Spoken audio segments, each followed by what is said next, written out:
here we go. Hey, yo, it's me. The guy Joe Biden made famous. That's right, y'all. My name is Corn Pop, and I'm here to say the Planet Mikey podcast is coming your way. So do Mikey a solid and hit that subscribe, or else Mikey's gonna have to come up with a bribe. But he's broker than me, can you dig the vibe? Vinny Popolo Pupolo gave me this gig, cause Mikey still ain't paid him yet. What the fuck, Mikey? And now, here's Mikey!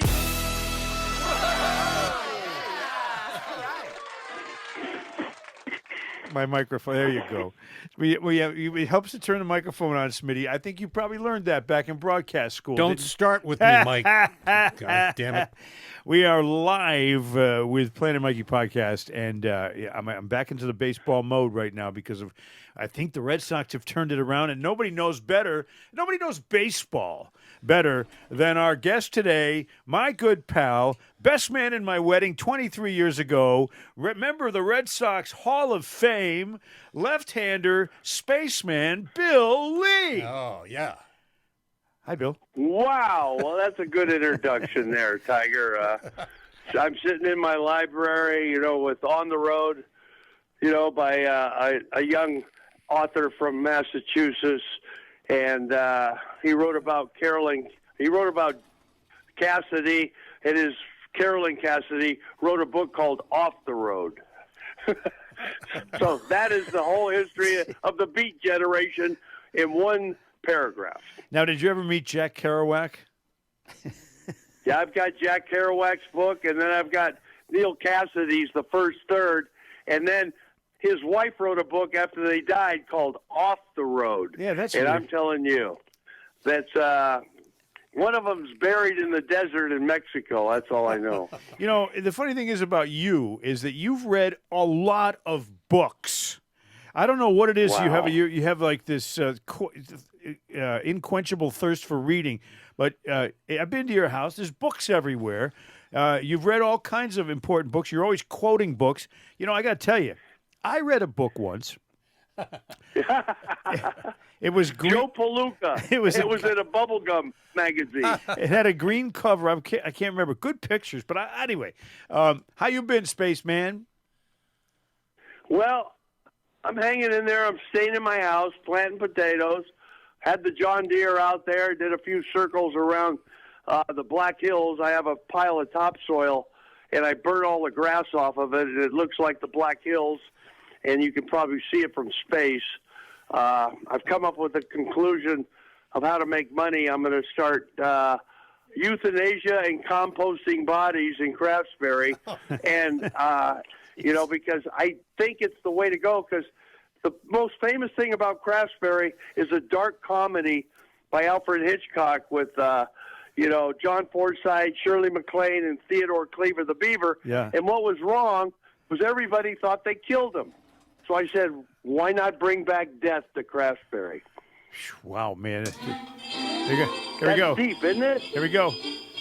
Leave It to Beaver with Barbara Billingsley, Hugh Beaumont, Tony And Dow, Theodore Cleaver as and the Beaver. Jerry Mathers as Jerry Mathers. the it was. Beaver. Yeah. I got to meet him. He was at Phil Castanetti's place, Sports World there, signing autographs. I got to meet Beaver Cleaver. I remember that. That was really weird. It was a weird experience. And you know what? It's honestly, when you're famous for one thing, like you got to hold on to it for the rest of your life as best you can. It's like me and the. Well, I'm the Spaceman, and it's gotten viral lately. It's good. Whatever a virus is. Let me ask you a question now. Baseball season being what it is, the Red Sox came out of the box this year, and they were 10-17, and everybody in Red Sox Nation was going, "What is this shit?" Did you expect a better start with that group of people, and more importantly, did you ever think that Alex Cora would get fired 2 weeks into the season? No. I don't think anybody really saw it coming. They were all high on him coming out of spring training. The press was high on him.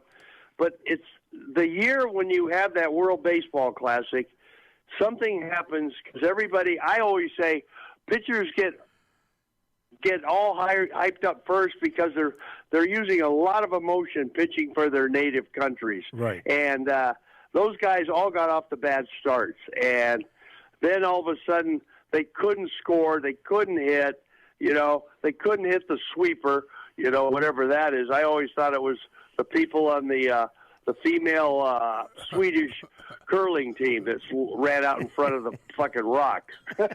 So they collapsed early and they ain't coming back. Yeah, well, you know what? The thing is too, and I think they had a lack of awareness of the strike zone. They were taking the first pitch right down the middle, every single hitter. So now they're 0-1, and now here comes what? Yeah.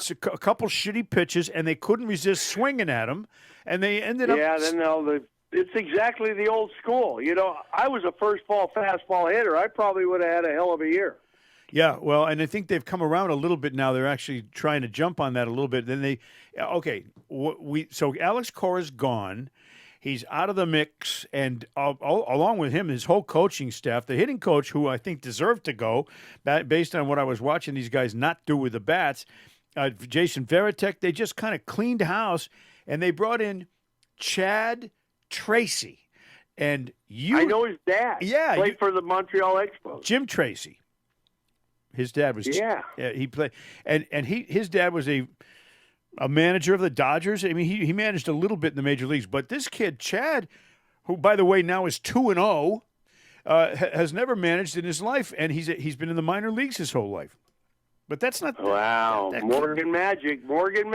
Yes, Tracy is a small town that grows basically almonds outside of Modesto, and I had to go through Tracy all the time to get to my grandpa's ranch. So I've always liked Tracy. Well, and it has a rendering factory where they milk cows down and make, I think, whatever they make out of rendered lard.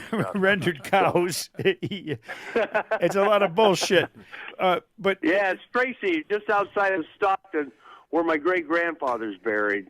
He was the president of the University of the Pacific, which is UOP was I think there was a quarterback came out of there. Oh, Amos Alonzo Stagg. He ran the football program. Well, this guy, now I'm thinking if he continues, he's 2-0. Okay, he's undefeated major league manager at 2-0. He could be the next Tracy Stengel.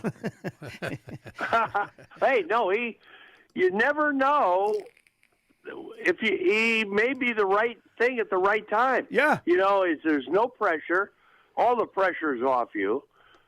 It's you're out there, and all you got to do is, instead of winning one game 17-1, you win 17 games by one run. And it works out That's really how nice. I manage. I manage the old-fashioned way, the 7th, 8th, and 9th inning. Right. Get them over, get them in, and bring Chapman in at the right time. Set up your bullpen properly, or if they good the first time through the lineup, throw 3 starters, 3 innings. Yeah, you know what I mean? Right. Well, when guys can be flexible a little bit with that, like again, the days of relievers going more than 2 innings, like Raditz used to do, that doesn't happen anymore. The days of the complete games are over. Although I must say, and a guy who reminded me of you just last outing was Ranger Suarez, because he doesn't throw hard, but he throws all kinds of shit. They don't know what's coming. And guess what? That's why when they got him, I said this already to you earlier. Yeah. I said, he's the perfect guy. You bring in a shitballing left-hander that forces them to hit the other way, and the wind's blowing in off the ocean. You ain't hitting getting a hit. You bring your outfield in, you cut it off, you don't walk anybody, you don't let them pull the ball, and then you win. Yeah, he struck out 10 guys. He pitched 8 innings. He gave up just a couple of hits.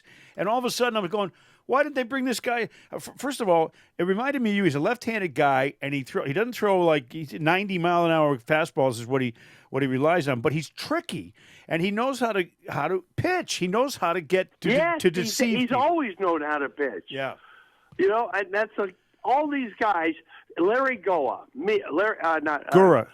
He was Larry Dura Gura. out of Kansas City. Yes. We are always 6-0 in April and May. 6-0 in April and May. And we don't break a pane of glass. I know. Well, you know what? That's the deception of pitching is much more important than the overall velocity, because they'll sit on a fastball eventually and hit you if that's all you got. if that's all you got. I agree. And most of these guys that throw hard fastballs, they don't have command of their second and third pitches as much. So you look dead red early in the count, and then if you get 2 strikes, you go the other way. Right. And you get off the plate a little bit. I've got this book called The World's Greatest Game I'm reading by a guy named Bradley out of New York, a gay guy. And it's all about Bucky Dent hitting the home run. And it's got Bucky hitting the home run with the bat, and it's got frickin' Munson behind the plate with his glove up by a high fastball, and there's Captain Carl popping up to third. Oh, yeah, for the final It's not out. the greatest book. How much did George Steinbrenner play for the Yankees?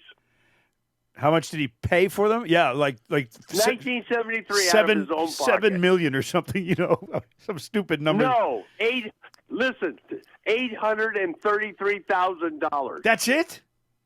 That's it. Oh God, you can't get a scrub infielder for that for a season. That's unbelievable. Tell me about it. He bought it from CBS, who bought it from CBS brought it from Topping. You look back Right. at the history, they were failing. The Yankees were failing. They were getting old. CBS was stupid, and then Paulie sells it to Steinbrenner. I mean, it was about $9 million total, but he only put up less than $1 million. Unbelievable. And now what's that franchise worth? How many billions? Billions. But here's what we do: we have a takeover by Warner and the minority partners, and we hook up with General Dynamics and Raytheon, and we go military, and we fucking get rid of the primary owner. And then first thing we do, we sell the freaking gay guys from Liverpool. You mean the soccer players? The soccer team. Yeah. Kick the goat bladder around. Well, it's a And plan. It's a plan. You just got to work that plan to make it happen. That's all. Hey, I will give John Henry a free ticket to Brazil where he can grow oranges. Let me ask you a question. Is he the problem with this franchise now? Because they obviously cleaned out the entire managerial staff. They got who's the pitcher they have? What's his name? The general manager. He's making all the calls. Breslow. Yeah, Breslow. But is he not? He's not stocking this team with? They don't have any sluggers. They don't have any stars. Hey, he brought in all those left-handed pitchers and he wasn't using them.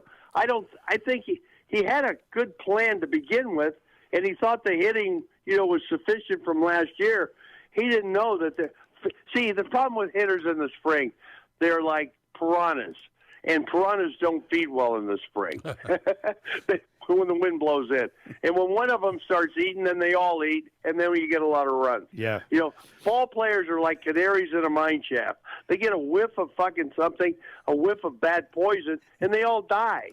And that's what happened to this club early in the year.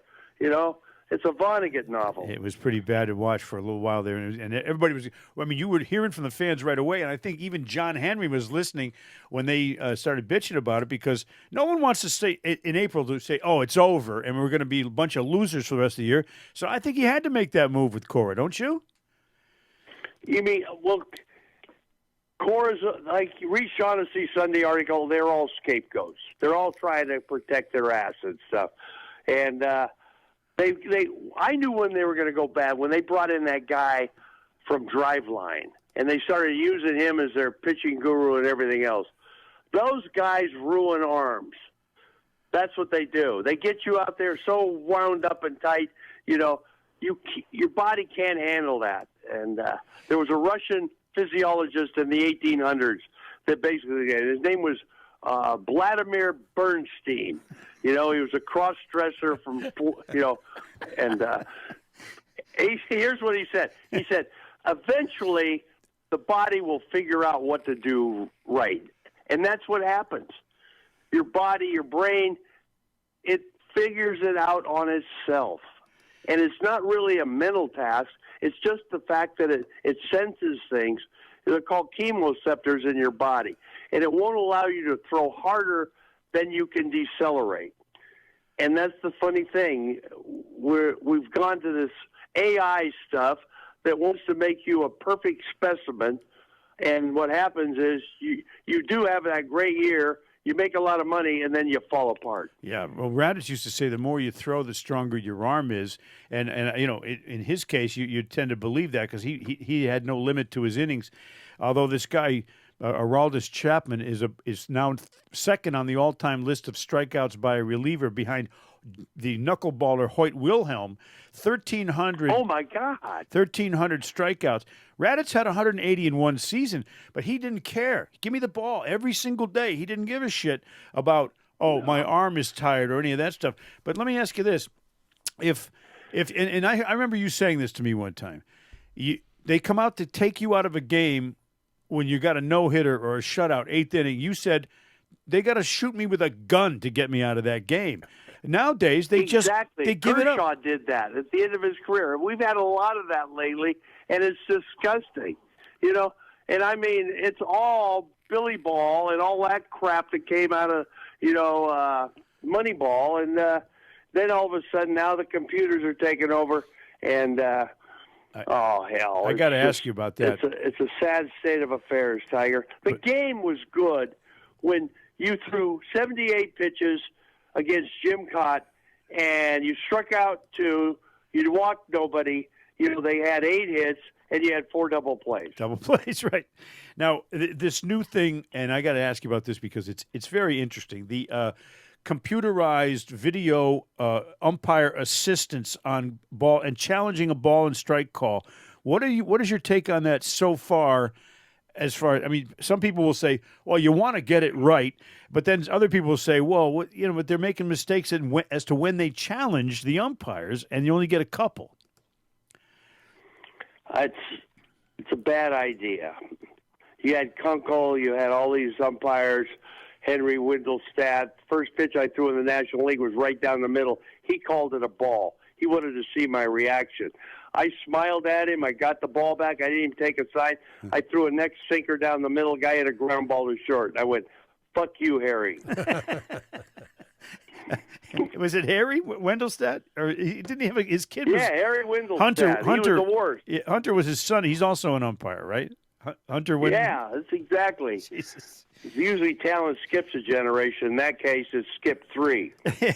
So you think you having the automated robotic judgment of the umpires, and they show the graph generally, at least technologically, they show it quickly, so you don't have to wait to contest a ball call. And I've seen somewhere, oh man, that was an awful call. There's some umpires are notorious for just having shitty calls. And you don't want those guys to take away opportunities from players. But on the other hand, you don't want to add something to the game that slows down the flow of it, right? I want to see managers getting upset and kicking sand on their shoes and throwing third base into the stands. I want to see confrontation. I want to see argument. I want to see guys getting taken out at second. Yeah. I want to see the game as it was in 72. Right. And people go, well, you're this and that. I go, hey, it was great. And then all of a sudden we started running a little more and everything else. And it was we go through these little stages on their own, but I want to see George Scott getting mad. I want to see the umpire taking the catcher and moving him a foot upstairs and then ringing George Scott up on a fastball that's 18 inches off the plate. The human element. The human element to it. That's what the game is great. We go to see the game, and we want to see tempo. We don't want to see all these starts and stops and arguments that are not I love an emotional argument, but don't give me this technical crap. Right. And I think that the nerds out there in the world of baseball have overdone this statistical thing. Well, he's only hitting 175 with runners on third after the 7th inning on breaking stuff. I mean, just pitch the ball and we'll see what happens. God, let us figure it out for ourselves. We're the old-time fans. Where's the guy who takes his grandson to the ballpark, and the grandson grows up with a love of the game? Right. And now you take them, and they got their phones going. They're not even watching the game. No. The lady got hit in the side of the head and sued the Red Sox because she wasn't paying attention. No, she's looking at her phone. See, I was taught immediately. My father took me to my first game. I'm 10 years old. He taught me how to keep score, Oh, fly ball to Yeah. left, that's a 7. 6, 4, 3, everything. Keeping score was key because you came home with a view of the game that you wrote down. It shows you're paying attention, and I long for that. Now they just look it up on their phone. It's crazy. Yeah, it's something. Yeah. Now this Eddie Stanky's 100 years old. Not Eddie Stanky. Bobby Shantz is 100. Bobby Shantz. Bobby Shantz and I both had 119 wins. He was 5'6", 139 pounds. Yeah. He's on the Phillies, right? Yeah. Yeah, Bobby Shantz. I had a Bobby Shantz I have glove. a Richie Ashburn glove. He threw right, hit left. I love Bernie Carbo. Threw right, hit left. Carl Yastrzemski. Threw right, hit left. Ted Williams. Threw right, hit left. That's right. Now, let me ask you this: when Bernie Carbo's home run in the '75 World Series, which enabled Carlton Fisk to be to live in a famous place, was that the biggest?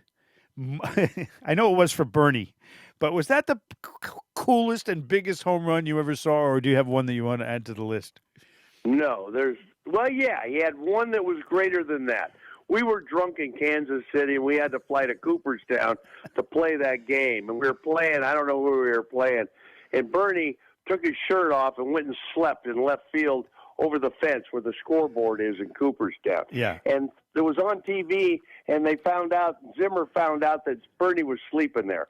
So he calls him up, reams him out, puts his uniform on, and Bernie gets up and hits a home run right where he was sleeping. Right, came out of a sound sleep, got dressed, hit a home run to where he was sleeping. He's sleeping. Oh, I mean, you can't write this. There's things about Bernie.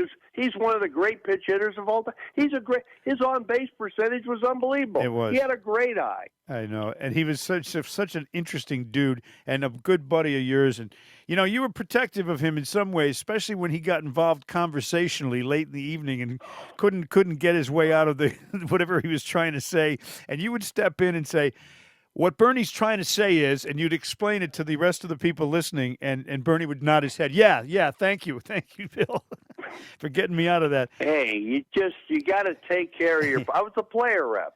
I mean, I took care of Sosha when he was there, and Andre Dawson. We were driving down the street going to eat Chinese food. We were going through Soho, and all these guys are standing out this one light shining on them, and they're standing in line in all these leather things with chains on them. And Sos goes, Bill, why are these guys standing in line? I said, they're waiting to go in and get whipped. Wait, well, what town was that? I was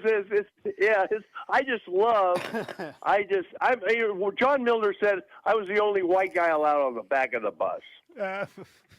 John Milner, the Hammer. the left-handed outfielder. Yeah, with Pittsburgh and stuff. Yeah, John Milner, man. John Milner, the Hammer. He was something. Well, I mean, unbelievable. The bat I got in my car is a U1. It's a Roberto Clemente bat, but it doesn't. It has Willie Montanez written on it. Why? Right? I brought this thing up to Montreal, and I got it there and stuff. Willie Montanez U1, a beautiful bat with the shaved handle that Clemente used. Guess what? I had it in my lawyer's car. We went up there, and who died? Eliseo Rodriguez. Remember that? No, I don't remember that. He just died. Eliseo Rodriguez, Montanez hit the home run off of me with that bat in Puerto Rico in 70. The next hitter was Eliseo Rodriguez. I drilled him. He charged the mound. I knocked him out cold on the mound. And the next day, Mayaguez loses, but Lee TKO's former light heavyweight Golden Glove champ of the state of New York. That is so weird, man. And then I went on to win all the Yankee games. So they hate me in New York because I'm a badass. That's right. That's exactly right. And they better not forget that. Hey, I got some quickie questions for you that maybe you can answer. These are quickies. Yeah. What's the worst thing, Bill Lee, you ever said to an umpire? Don't be afraid to say what it really was. The worst thing I ever said to an umpire. Oh, I know who it was. It was John Kennedy was dating this girl. Merle Anthony was dating a girl. We were in Minnesota. And he went up there and what was it? Don't tell John Kennedy that John Kennedy was banging his girlfriend. You got the umpire involved in that? Yeah, that's a true story. Merle Anthony and stuff. Oh no, the girl said to John Kennedy, don't tell Merle Anthony I'm with you. Oh, God. But eventually got back to Merle. But there was so many umpires. No. I mean, I used to sit with Rennert and all the guys in their jock straps and their pads, rubbing up the baseballs for the game in Montreal. Yeah, because they rub that special mud on them. Don't you think I'm going to get that outside corner? Yes, that's right. Well, yeah, the insider stuff. You don't disparage umpires. No, ever. you can't. You can't. You got to have them at least. I didn't like Harvey. I didn't like that guy. There's a bunch of them I did not like. Now they rub it up with a special mud from what river is that? Delaware. The Delaware River, and that's the only Delaware River silt. Yeah, it's the only stuff they're allowed to rub on the baseballs to get them ready for the game because they don't come out of the box. Just a little sandstone in it, just to rub the glaze off the leather. Yeah, that's weird. All right, what's the worst thing you ever said to any of your managers ever? Was it Zimmer? No, it was probably Fanning. Take your balls out of your purse. God damn it. It's just the thing about it. Casco's the one I hated the most, though. Eddie Casco, yeah? He's the one, I called him a rag-chewing, washcloth shitting manager. He'd pull the threads out and chew them up. I said, you pull out the threads, and then you fucking shit rags and stuff like that.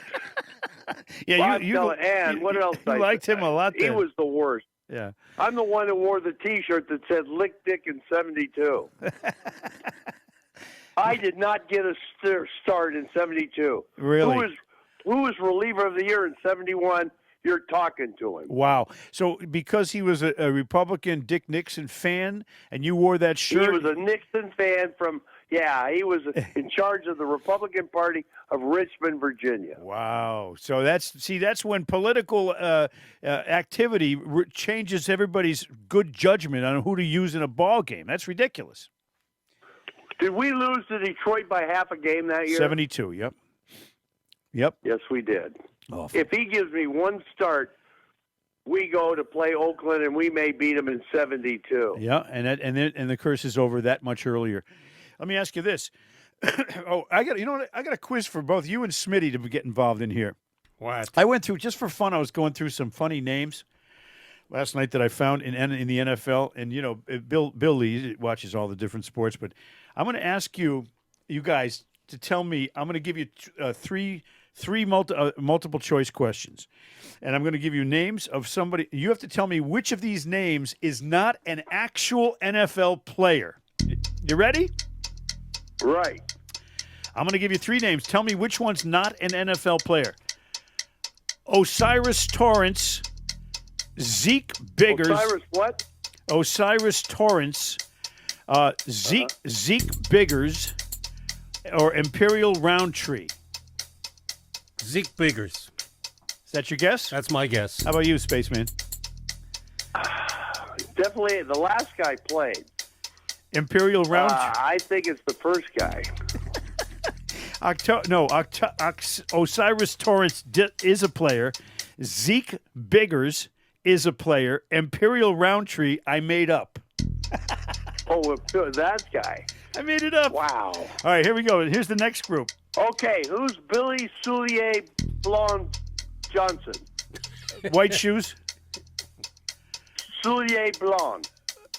Billy White Shoes Johnson? That's right. All right, now these three guys. He's the guy who snorted. He went up to the Alouettes and snorted the end zone line. All right, now which of these three guys is not an NFL player? Shalimar Solano, Ifeatu Melifonwu, or Obina Easy? Look, none of them sound like ball players to me. All right. Obina Easy is not a player? That's what I said. He is, though. That son of a bitch. Yes. God damn it. And this guy, Ifeatu Melifonwu, was born in Boston and went to high school in the next town over from where I live, Grafton, Massachusetts. He is a player. Way. Yeah. The name I made up was Shalimar Solano.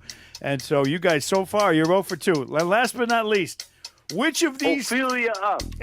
Ophelia nuts. Which of these three guys is not an NFL player? Tre'Davious White, Boomer Binkers, or Storm Duck? Storm Duck. Boomer. Boomer Binkers is correct. He is not a player. Oh, thank you. Storm Duck is a real NFL player. No way. Storm Duck. What the fuck, Storm Duck? Holy shit. All That's right. Amazing. Now, I want to ask Bill, because Who's the greatest race car driver name of all time? Mario Andretti? Dick Trickle. Oh, I Dick love that. Trickle, yeah. Yeah, and then there was a New Hampshire senator named Dick Sweat. Remember him? And Dick Pole. Dick Pole is the greatest baseball name of all time. That's a good one. That's a good one. All right, now I just want to ask you a quick little thing here because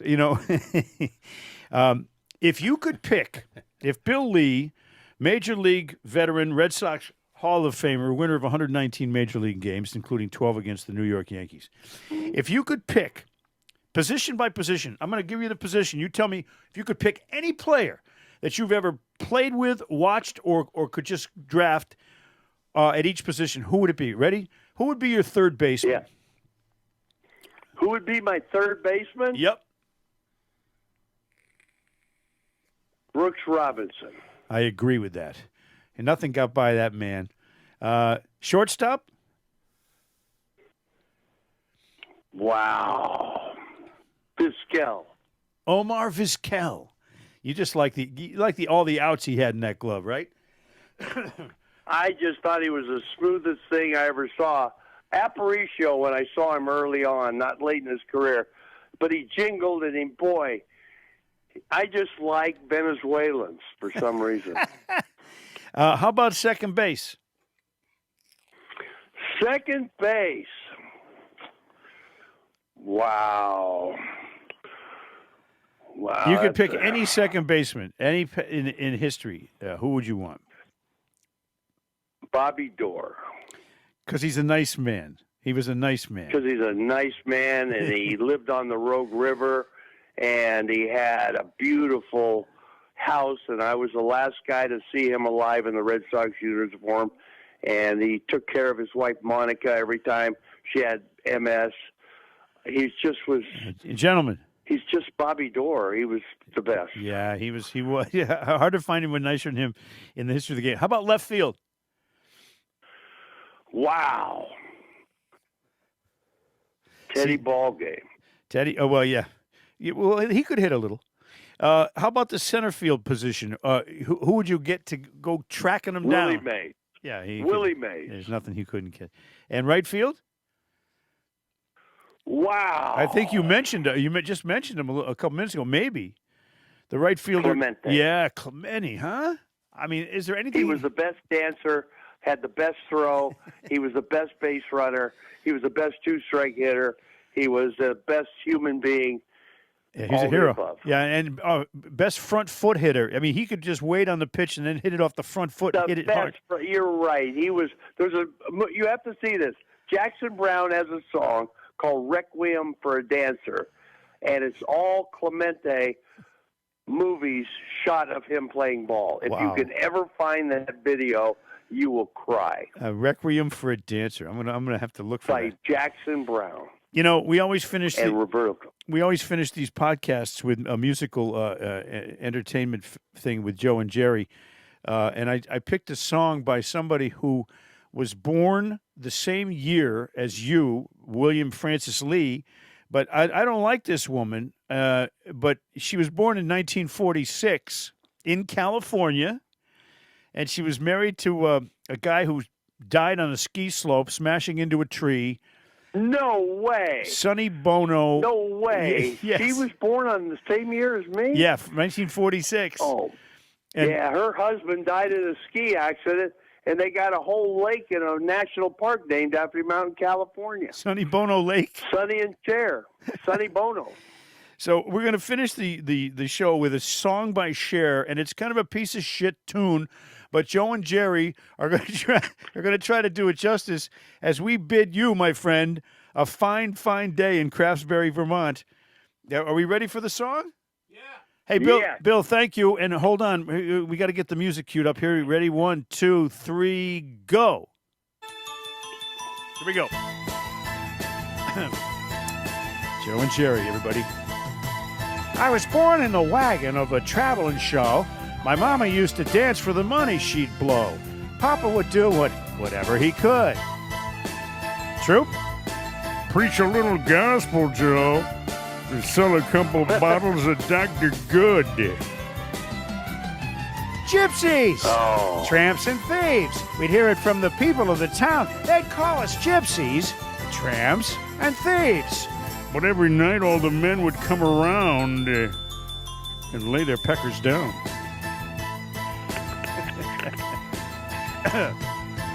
Picked up a boy just south of Mobile. I gave him a ride, filled him with a hot meal. I was 16, he was 21. Getting kind of gay, Joe. Rode with us to Memphis. Papa would have shot him if he knew what he'd done. Gypsies! Tramps and thieves at Shaw's. We'd hear it from the people of the town. They'd call us gypsies, tramps, and thieves. But every night, all the men would come around and lay their units down. Never had schooling, but he taught me well. With his smooth southern style, he didn't care if I smelled. 3 months later, I'm a gal in trouble, and my stomach's turning into a big pregnant bubble. Oh, Joe, that's disgusting. Haven't seen him for a while. Oh, she was born in the wagon of a traveling show. Her mama used to dance for the money they'd throw. Grandpa would do whatever he could, which wasn't much. He'd fart into his pocket, sell a couple bottles. I think it's time to go now. Good night, everybody. Good night.